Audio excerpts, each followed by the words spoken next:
अध्यापकों को कुत्ता पकड़ने व संख्या बताने के मामले में बेसिक शिक्षा अधिकारी ने किया है बड़ा खुलासा। अध्यापकों को न कुत्ता पकड़ना है और न ही संख्या बताना है। बेसिक शिक्षा अधिकारी संतोष कुमार उपाध्याय ने किया बड़ा खुलासा। कहा, अध्यापकों के बीच फैलाया जा रहा है अफवाह। अध्यापकों में से एक अध्यापक नोडल रहेगा और उसका नंबर लिखा रहेगा।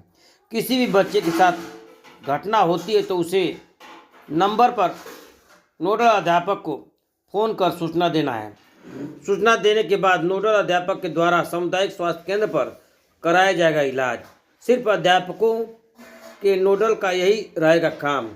बेसिक शिक्षा अधिकारी ने अध्यापकों से की अपील, अफवाहों पर न दें ध्यान। शासन के निर्देश के क्रम में और माननीय उच्चतम न्यायालय के निर्देश के क्रम में जो हमारे छोटे बच्चे स्कूलों में जाते हैं तो आए दिन किसी न किसी इस तरह के जानवरों से के शिकार हो जाते हैं जिससे उनको दिक्कत होती है। तो माननीय उच्चतम न्यायालय शासन का ये निर्देश आया है कि हमारे आपके जनपद में, समस्त प्रदेश के लिए है कि आपके जनपद में ऐसे स्कूल चिन्हित करिए जहाँ पे आबादी हो, जहाँ बच्चे पढ़ने जाते हों, और कहीं अगर उस बच्चे को किसी कुत्ते ने या किसी ने काट लिया तो उस संबंधित बहुत सारे ऐसे अभिभावक हैं जो दूर रहते हैं और उनके घर में बहनें हैं, महिलाएं हैं जो वहाँ तक नहीं जा सकती जहाँ तक बच्चों को इंजेक्शन लगाया जा सकता है। तो हर विद्यालय में एक नोडल प्रभारी रहेगा और उसका नाम, नंबर रहेगा।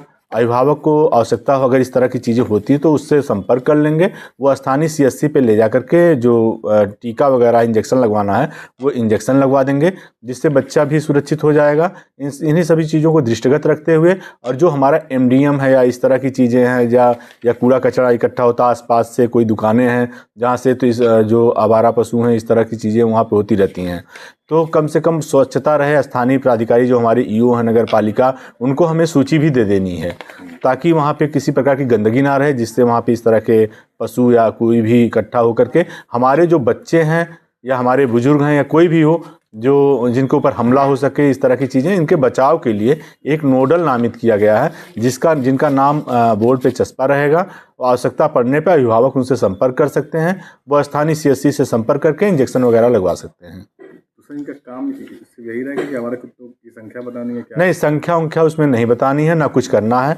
अध्यापक का जो काम है पढ़ाना लिखाना, वो पढ़ाएगा लिखाएगा। बस सहयोग इतना, अगर किसी बच्चे को कुछ हो गया, कोई दुर्घटना होती है ऐसे जानवरों से, तो बस उन्हें CSC तक बात करके, वो संपर्क करके इंजेक्शन वगैरह लगवाना, बस इतना ही करना है। नहीं, जिस तरीके से लिस्ट वायरल हो रही है कि अब वो संख्या, वो अल्प ज्ञान है सबका। चीज़ों को, शासन के निर्देश को, माननीय उच्चतम न्यायालय के निर्णय को समझ ना पाना, वो होता क्या है कि हम थोड़ा सा समझते हैं, ज़्यादा चीज़ें फैला देते हैं। वो अल्प ज्ञान है, अल्प ज्ञान की वजह से वो सारी चीज़ें बाहर जा रही हैं।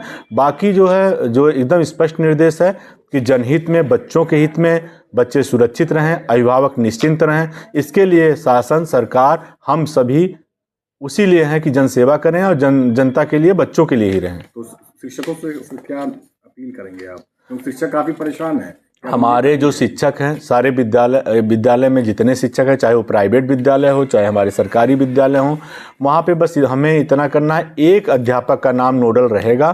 अगर किसी अभिभावक को ज़रूरत पड़ती है, बच्चे को ज़रूरत पड़ती है, तो उनसे संपर्क करके बस उनका इंजेक्शन वगैरह लगवा करके उनको सुरक्षित घर पहुँचवा देना है।